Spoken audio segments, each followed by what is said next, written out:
ಎಲ್ಲದಕ್ಕಿಂತ ಶ್ರೇಷ್ಠವಾದ್ದು ಗುರುಬಲ. ಆ ಬಲನೇ ನಮ್ಮ ಹತ್ರ ಇದೆ. Hi friends, welcome back to my channel. ನಾನು ಚೆನ್ನಾಗಿದ್ದೀನಿ, ನೀವೆಲ್ಲರೂ ಹೇಗಿದ್ದೀರಾ? ನೀವೆಲ್ಲರೂ ಚೆನ್ನಾಗಿದ್ದೀರಾ ಅಂದ್ಕೊಂಡು ಇವತ್ತಿನ ವಿಡಿಯೋನ ಸ್ಟಾರ್ಟ್ ಮಾಡ್ತಾ ಇದ್ದೀನಿ. ಇಲ್ಲಿ ನಾನು ದೇವ್ರ ಪೂಜೆ ಮಾಡ್ತಾ ಇದ್ದೀನಿ. ಇವತ್ತು ಏಕಾದಶಿ ಇದೆ, ಹಾಗಾಗಿ ಮನೆಯೆಲ್ಲ ಕ್ಲೀನ್ ಮಾಡಿ ದೇವ್ರ ಪೂಜೆ ಎಲ್ಲ ಮಾಡಿದ್ದೀನಿ. ನಾನು ಏಕಾದಶಿ ವ್ರತ ಮಾಡ್ತಾ ಇದ್ದೀನಿ. ಇವಾಗ 1 ವರ್ಷ ಆಯಿತು ನಾನು ಏಕಾದಶಿ ವ್ರತ ಸ್ಟಾರ್ಟ್ ಮಾಡಿ. ಇಲ್ಲಾಂದರೆ ಮೊದಲೆಲ್ಲ ಏಕಾದಶಿ ಇರ್ತಾ ಇರಲಿಲ್ಲ, ಅಂದರೆ ಏಕಾದಶಿ ಉಪವಾಸ ಮಾಡ್ತಾ ಇರಲಿಲ್ಲ. ಇವಾಗ ಮಾಡ್ತಾ ಇದ್ದೀನಿ, 1 ವರ್ಷ ಆಯಿತು. ಮನೆಯಲ್ಲಿ ದೇವ್ರ ಪೂಜೆ ಆಯಿತು. ಅದಾದಮೇಲೆ ಇಲ್ಲಿ ಹೊರಗಡೆ ಒಂದು ರಾಘವೇಂದ್ರ ಸ್ವಾಮಿ ಫೋಟೋ ಇಟ್ಟಿದ್ದೀನಿ. ಫೋಟೋ ಮುಂದೆ ಒಂದು ದೀಪ ಹಚ್ಚಿದ್ದೀನಿ. ದಿನ ಫೋಟೋ ಮುಂದೆ ನೀರಿಡ್ತಾ ಇದ್ದೆ ಒಂದು ಗ್ಲಾಸಲ್ಲಿ. ಇವತ್ತು ನೀರಿಟ್ಟಿಲ್ಲ, ಯಾಕಂದರೆ ರಾಘವೇಂದ್ರ ಸ್ವಾಮಿ ಕೂಡ ಏಕಾದಶಿ ಉಪವಾಸ ಮಾಡ್ತಾರೆ. ಅದಕ್ಕೋಸ್ಕರ ದೇವ್ರ ಫೋಟೋದ ಮುಂದೆ ನೈವೇದ್ಯ ಗ್ಲಾಸಲ್ಲಿ ನೀರು ಇಟ್ಟಿಲ್ಲ. ಹಾಗೆ ದೇವ್ರ ಫೋಟೋಗೆ ಹೂವಿನ ಹಾರ, ತುಳಸಿ ಹಾರ ಹಾಕಬಾರ್ದು ಏಕಾದಶಿ ಇರೋದ್ರಿಂದ. ಏಕಾದಶಿ ದಿವಸ ರಾಘವೇಂದ್ರ ಸ್ವಾಮಿ ಫೋಟೋನ ನೀಟಾಗಿ ತೊಳೆದು ಅದಕ್ಕೆ ಪೂಜೆ ಮಾಡಿ ಫೋಟೋ ಮುಂದೆ ಒಂದು ತುಪ್ಪದ ದೀಪ ಹಚ್ಚಿದ್ರೆ ಸಾಕು. ಇಲ್ಲಿ ನಾನು ರಾಘವೇಂದ್ರ ಸ್ವಾಮಿ ನಾಮಲೇಖನ ಬರೀತಾ ಇದ್ದೀನಿ. ದಿನ ಬರೀತೀನಿ ನಾನು. ಇಷ್ಟು ಅಷ್ಟು ಅಂತಲ್ಲ, ಒಂದು ದಿನಕ್ಕೆ ನನಗೆ ಎಷ್ಟಾಗುತ್ತೋ ಅಷ್ಟನ್ನು ಬರೀತೀನಿ. ದೇವ್ರ ಪೂಜೆ ಆದಮೇಲೆ ಸ್ವಲ್ಪ ಮನೆಯಲ್ಲಿ ಕೆಲಸ ಇತ್ತು, ಮನೆ ಕೆಲಸ ಮಾಡಿಕೊಂಡೆ. ಅದು ಮನೆ ಕೆಲಸ ಮಾಡೋಷ್ಟೊತ್ತಿಗೆ ನಮ್ಮ ಯಜಮಾನರು ಕೆಲಸಕ್ಕೆ ಹೋಗಿ ಬಂದರು.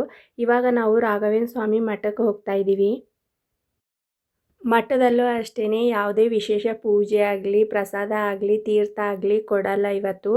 ಇವತ್ತು ಏಕಾದಶಿ ಆಗಿರೋದ್ರಿಂದ ಬರೀ ಮಠಕ್ಕೆ ಹೋಗಿ ಕೈ ಮುಕ್ಕೊಂಡು ದೇವ್ರ ದರ್ಶನ ತಗೊಂಡು ಮನೆಗೆ ಬರಬೇಕು.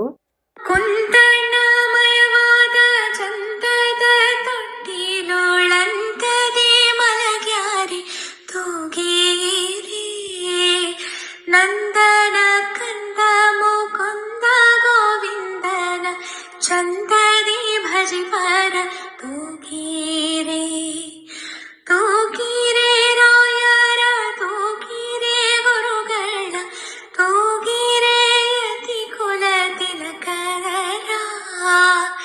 ತೂಗಿರೆ ಯೋಗೀಂದ್ರ ಕರಕಮಲ ಪೂಜಾರ ತೂಗಿರೆ ಗುರು ರಾಘವೇಂದ್ರ ಜೋ ಜೋ ಜೋ ಜೋ. ರಾಘವೇಂದ್ರ ಸ್ವಾಮಿ ಮಠಕ್ಕೆ ಹೋಗಿ ಅಲ್ಲಿ ದರ್ಶನ ಮುಗಿಸ್ಕೊಂಡು ಇವಾಗ ಕೆಂಗಲ್ ಬಂದಿದ್ದೀವಿ. ಇವತ್ತು ಶನಿವಾರ ಆಗಿರೋದ್ರಿಂದ ಆಂಜನೇಯ ದೇವ್ರ ದರ್ಶನ ತಗೊಳ್ಳೋಣ ಅಂತ ಆಂಜನೇಯ ದೇವಸ್ಥಾನಕ್ಕೆ ಬಂದಿದ್ದೀವಿ. ಈ ಕ್ಯಾನಲ್ಲೂ ನೀರು ಖಾಲಿಯಾಗಿದೆ, ಸ್ವಲ್ಪ ಇದೆ ಅಷ್ಟೇ. ನೋಡಿ ಇಷ್ಟೇ ಇದೆ. ಇವಾಗ ನೀರು ಆನ್ ಮಾಡಿ ತುಂಬಿಸಿ ಇಡಬೇಕು. ಯಾವಾಗ ಬಿಸಿನೀರು ಬೇಕೋ ಆವಾಗ ಆನ್ ಮಾಡ್ಕೋಬೋದು. ಇವಾಗ ಆನ್ ಮಾಡಿದ್ದೀನಿ. ಇವತ್ತಿಗೆ ಸಾಕಾಗುತ್ತೆ ಇಷ್ಟು ನೀರು. ಆಮೇಲೆ ಇಷ್ಟೆಲ್ಲ ಖಾಲಿ ಆದಮೇಲೆ ಕ್ಯಾನ್ ನೀಟಾಗಿ ತೊಳೆದು ನೀರು ತುಂಬಿಸಿ ಇಡ್ತೀನಿ. ಇಲ್ಲಿ ನಾನು ಗಟ್ಬೇಳೆ ಮಾಡ್ತಾಯಿದ್ದೀನಿ. ಇದಕ್ಕೆ ಗಟ್ಬೇಳೆನೂ ಅಂತಾರೆ, ಇಲ್ಲ ಖಾರಬೇಳೆನೂ ಅಂತಾರೆ. ಖಾರಬೇಳೆ. ಇದಕ್ಕೆ ಇವಾಗ ನಾನು ಖಾರ, ಉಪ್ಪು, ಅರಿಶಿನ, ಬೆಳ್ಳುಳ್ಳಿ, ಎಣ್ಣೆ, ಜೀರಿಗೆ ಹಾಕ್ತೀನಿ. ಇಲ್ಲಿ ಬೇಯಿಸಿಟ್ಟಿರೋ ಬೇಳೆನ ಚೆನ್ನಾಗಿ ಮಗ್ಚಿದ್ದೀನಿ, ಚೆನ್ನಾಗಿ ಮ್ಯಾಶ್ ಮಾಡ್ಕೊಂಡಿದ್ದೀನಿ ಈ ಥರ. ಇಲ್ಲಿ ನಾನು ಬೇಳೆನ ಒಂದು 5 ವಿಜಿಲ್ ಹಾಕಿಸಿ ಅದಾದಮೇಲೆ ಚೆನ್ನಾಗಿ ಮಗ್ಚಿದ್ದೀನಿ. ಎಷ್ಟಾಗುತ್ತೋ ಅಷ್ಟು ಮೆತ್ತಗೆ ಹಾಕಬೇಕು ಬೇಳೆ, ಕಾಳು ಇರಬಾರ್ದು.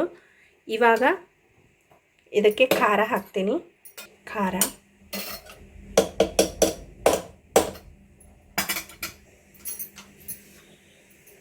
ಉಪ್ಪು, ಅರಿಶಿನ, ಸ್ವಲ್ಪ ಬೇಳೆ ಸಾಂಬಾರು ಪುಡಿ. ಇಲ್ಲಿ ಒಂದು 6-7 ಎಸಳು ಬೆಳ್ಳುಳ್ಳಿನ ಜಜ್ಜಿ ಹಾಕ್ತಾಯಿದ್ದೀನಿ.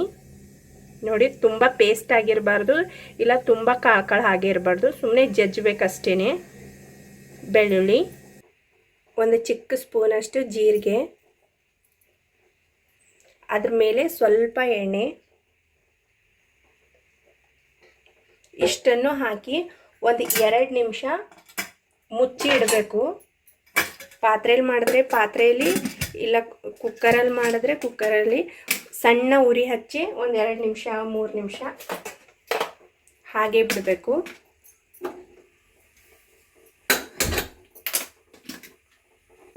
ಸಣ್ಣ ಉರಿ ಇಡಬೇಕು. ಒಂದು 3 ನಿಮಿಷ ಆದಮೇಲೆ ಆಫ್ ಮಾಡೋಣ. ಬೇಳೆ ರೆಡಿ ಆಗ್ತಾ ಇದೆ. ಅಷ್ಟೊತ್ತಿಗೆ ಚಪಾತಿಗೆ ರೆಡಿ ಮಾಡ್ಕೊತೀನಿ. ಚಪಾತಿ ಹಿಟ್ಟು ಕಲಸಿಟ್ಟಿದ್ದೀನಿ. ಸಾಯಂಕಾಲ ಒಂದು 5 ಗಂಟೆ ಕಲಸಿಟ್ಟಿದ್ದೀನಿ. ಹಿಟ್ಟು ಎಷ್ಟು ಚೆನ್ನಾಗಿ ನೆನೆಯುತ್ತೋ ಅಷ್ಟು ಚೆನ್ನಾಗಿ ಚಪಾತಿ ಬರುತ್ತೆ. ಇಲ್ಲ ಆವಾಗಲೇ ಹಿಟ್ಟು ಕಲಸಿ ನಾವು ಆವಾಗಲೇ ಚಪಾತಿ ಮಾಡ್ತೀವಿ ಅಂದರೆ ಚೆನ್ನಾಗಿ ಬರೋದೇ ಇಲ್ಲ. ನೋಡಿ ಹಿಟ್ಟು ಎಷ್ಟು ಸಾಫ್ಟಾಗಿದೆ ಅಂತ ನೋಡ್ತಾ ಇದ್ದೀರಲ್ಲ, ತುಂಬ ಚೆನ್ನಾಗಿದೆ. ಈ ಹಿಟ್ಟಿಂದ ಇವಾಗ ಚಪಾತಿ ಮಾಡಿದ್ರೆ ತುಂಬ ಚೆನ್ನಾಗಿ ಬರುತ್ತೆ. ಚಪಾತಿ ಚೆನ್ನಾಗಿ ಉಬ್ಬುತ್ತೆ. ಖಾರ ಬ್ಯಾಳಿ ಚಪಾತಿ ತುಂಬ ಚೆನ್ನಾಗಿರುತ್ತೆ. ಕೆಲವೊಬ್ಬರು ಗಟ್ಟಿ ಬ್ಯಾಳಿನೂ ಅಂತಾರೆ, ನಾವು ಖಾರ ಬ್ಯಾಳಿ ಅಂತೀವಿ. ಖಾರ ಬ್ಯಾಳಿ ಚಪಾತಿ ಚೆನ್ನಾಗಿರುತ್ತೆ.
ಬೇಳೆ ರೆಡಿ ಆಯಿತು. ಹಾಗೆ ಗ್ಯಾಸ್ ಮೇಲೆ ಒಂದು ಕಡೆ ರೈಸ್ ಮಾಡೋಕ್ಕೆ ಇಟ್ಟಿದ್ದೀನಿ. ಮತ್ತು ಒಂದು ಕಡೆ ಚಪಾತಿ ಮಾಡ್ತಾಯಿದ್ದೀನಿ. ಎಲ್ಲ ಚಪಾತಿ ಒಂದೇ ಟೈಮ್ ಮಾಡಿ ಒಂದು ಪ್ಲೇಟ್ ಮೇಲೆ ಹಾಕಿಟ್ಟು ಆಮೇಲೆ ಸುಡ್ತೀನಿ. ಇವಾಗ ನೋಡಿ ಎಲ್ಲ ಕೆಲಸ ಒಂದೇ ಟೈಮಿಗೆ ಮುಗೀತು. ರೈಸ್ ಆಯಿತು, ಇಲ್ಲಿ ಚಪಾತಿ ಮಾಡೋದಾಯಿತು. ಇಷ್ಟು ಮಾಡಿದ್ದೀನಿ ಚಪಾತಿ. ಎಷ್ಟು ಖಾಲಿ ಆಗುತ್ತೋ ಆಗಲಿ, ಉಳಿದಿರೋದು ಮತ್ತೆ ಬೆಳಗ್ಗೆ ಊಟ ಮಾಡೋಕ್ಕಾಗತ್ತೆ.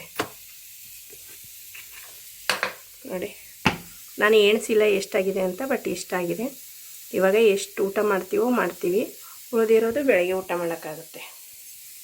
ಇವಾಗ ಇಷ್ಟು ಗ್ಯಾಸ್ ಕಟ್ಟಿನ ಕ್ಲೀನ್ ಮಾಡ್ಕೊತೀನಿ. ಯಾವಾಗಿಂದ ಆವಾಗಲೇ ಕ್ಲೀನ್ ಮಾಡಿದ್ರೆ ಕಷ್ಟ ಆಗಲ್ಲ. ಇಲ್ಲ ಅಂತಂದರೆ ಇವಾಗ ನೋಡಿ ಊಟ ಮಾಡಿದ್ಮೇಲೆ ಅದು ಸ್ವಲ್ಪ ಪಾತ್ರೆ ಮತ್ತು ಅನ್ನದ ಸಾಂಬಾರ್ದು ಚಪಾತಿ ಎಲ್ಲ ತಂದು ಇಡೋಷ್ಟೊತ್ತಿಗೆ ಮತ್ತೆ ಫುಲ್ಲು ಗಲೀಜಾಗಿಬಿಡುತ್ತೆ. ಅದಕ್ಕೆ ಯಾವಾಗಿಂದ ಆವಾಗಲೇ ಕ್ಲೀನ್ ಮಾಡ್ಕೊಂಡು ಬಿಡ್ತೀನಿ, ಕಷ್ಟ ಆಗಲ್ಲ.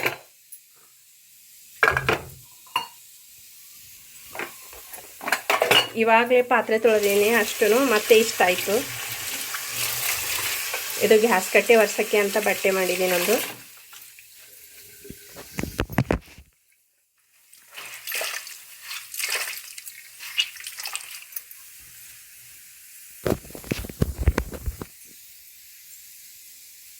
ಇಷ್ಟು ಗ್ಯಾಸ್ ಕಟ್ಟೆ ಒರೆಸಿದಾದ್ಮೇಲೆ ಚಪಾತಿ ಸುಡ್ತೀನಿ.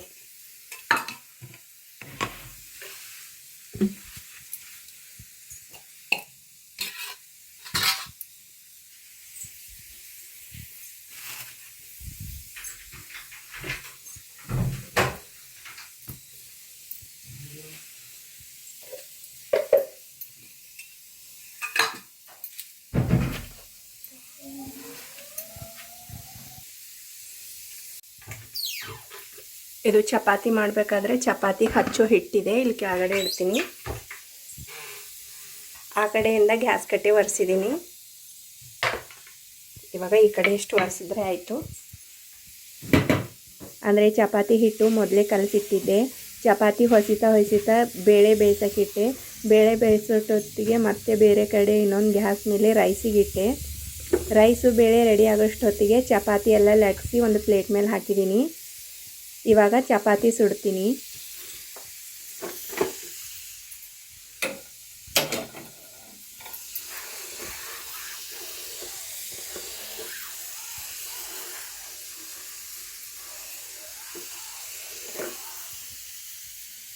ನೋಡಿ,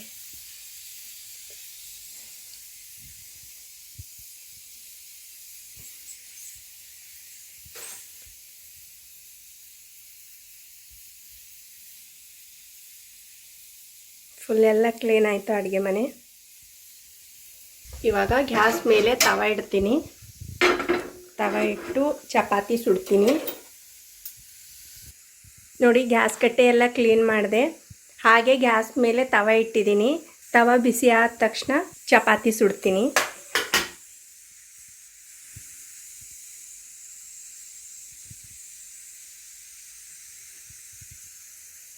ಖಾರ ಬೇಳೆ ಮಾಡಿದ್ದೀನಿ ಇವತ್ತು. ಹಾಗೆ ಅನ್ನ ಮಾಡಿದ್ದೀನಿ, ಚಪಾತಿ ಮಾಡಿದ್ದೀನಿ.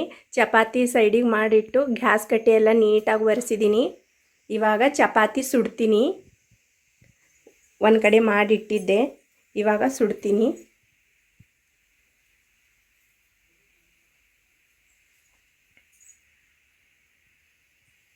ನೋಡಿ, ಇವಾಗ ಏನು ಕ್ಲೀನ್ ಮಾಡೋದು ಪೆಂಡಿಂಗ್ ಕೆಲಸ ಇರಲ್ಲ. ಅಡುಗೆ ಆದ ತಕ್ಷಣವೇ ಒಂದು ಸ್ವಲ್ಪ ಊಟ ಮಾಡಿರೋದಿರುತ್ತೆ, ಅಷ್ಟು ತೊಳೆದ್ರೆ ಮುಗಿದೋಯ್ತು. ಇವತ್ತು ಏಕಾದಶಿ ಇತ್ತು, ಹಾಗಾಗಿ ನಾನು ಊಟ ಮಾಡಿಲ್ಲ ಬೆಳಗ್ಗೆಯಿಂದ. ಇವಾಗಲೂ ಊಟ ಮಾಡಲ್ಲ, ಬೆಳಗ್ಗೆ ಊಟ ಮಾಡಬೇಕು ಏಕಾದಶಿ ದಿವಸ. ನಾನು ಬೆಳಗ್ಗೆಯಿಂದ ಏನೂ ಊಟ ಮಾಡಿಲ್ಲ. ಟೀ ಕುಡ್ದಿದ್ದೀನಿ.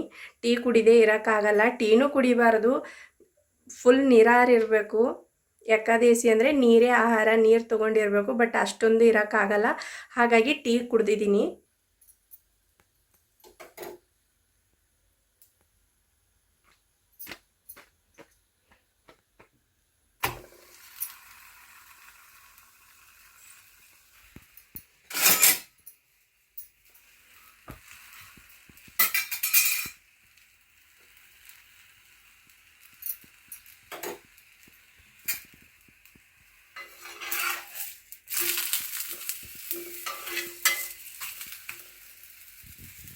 ಚಿಮಣಿ ಹಾಕ್ತೀನಿ, ಹೊಗೆ ಆಗ್ತಾಯಿದೆ. ನೋಡಿ, ಇದೆಲ್ಲ ಹೊಗೆ ಹೇಳ್ಕೊಳುತ್ತೆ. ಇಲ್ಲಾಂದರೆ ಗಾಳಿ ಹೊರಗಡೆ ಹೋಗಲ್ಲ, ಒಳಗಡೆನೇ ಸುತ್ಕೊಳ್ಳುತ್ತೆ. ಈ ಚಪಾತಿ ಮಾಡಿದ್ರೆ ಎಣ್ಣೆ ಹಚ್ತೀವಲ್ಲ, ಫುಲ್ ಹೊಗೆ ಹೊಗೆ ಆಗುತ್ತೆ ಮನೆಯೆಲ್ಲ. ಇದು ಕಿಟಕಿ ಓಪನ್ ಮಾಡಿದ್ರೂ ಉಲ್ಟಾ ಗಾಳಿ ಇರುತ್ತೆ, ಒಳಗಡೆ ಬಂದುಬಿಡುತ್ತೆ ಗಾಳಿ, ಅಷ್ಟು ಹೊರಗಡೆ ಹೋಗಲ್ಲ.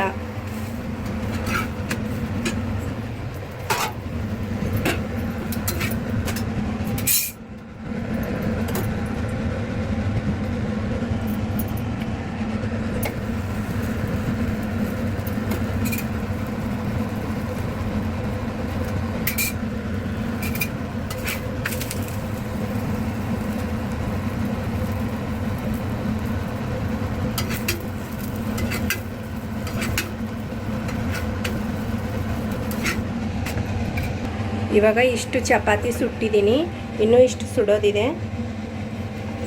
ಮೊದಲು ನನ್ನ ಮಗಳಿಗೆ ಊಟ ಮಾಡಿಸ್ತೀನಿ, ತುಂಬ ಲೇಟ್ ಆಯಿತು. ಅವಳಿಗೆ ಊಟ ಆದಮೇಲೆ ಉಳಿದಿರೋ ಕೆಲಸ.